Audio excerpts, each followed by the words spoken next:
Jeg hedder Mikkel, og jeg er 16 år gammel. Jeg har kørt i 5 år på unicycle. Der er rigtig mange, der kigger på gaden, når man kommer cyklerne. Det er lidt spøjst, men alligevel også det, der gør, at det er så fedt, fordi det er anderledes.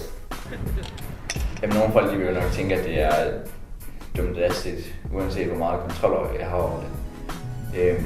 Men altså, når jeg skal bedømme, om jeg kan det her, eller om det bare er dumdristigt, så tænker jeg tit på, om selve de ting, jeg skal henover, de er stabile, eller om de er glatte, eller om det i hele taget er muligt.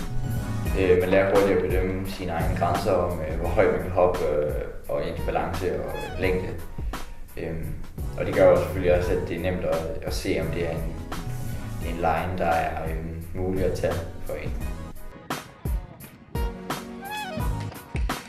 Jamen, grunden til, at jeg bliver frustreret og irriteret, det er jo fordi, at når det ikke lykkes, men er vildt tæt på, at man tager en line, så frustrerer det bare en virkelig meget, at man ikke gennemfører det.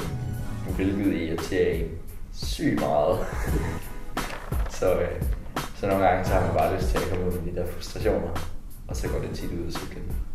Eller line. Grunden til, at jeg bliver ved med at prøve, selvom jeg slår mig, det er jo den der gejst, man får ved at gennemføre linen. Og så også for at få et rigtig fedt klip. Det giver bare en glæde i kroppen, og det giver nærmest sådan en sug af adrenalin, der kommer op i kroppen, fordi man bliver sådan lidt hyped, når man tager en line. Jamen, så får jeg jo følelsen af, at nu gør jeg det her. Nu vil jeg bare gøre det, uden at tænke over, at jeg lige udsætter mig for fare igen ved at prøve igen. Jeg må også bare det med at slutte dagen af med en mega fed line.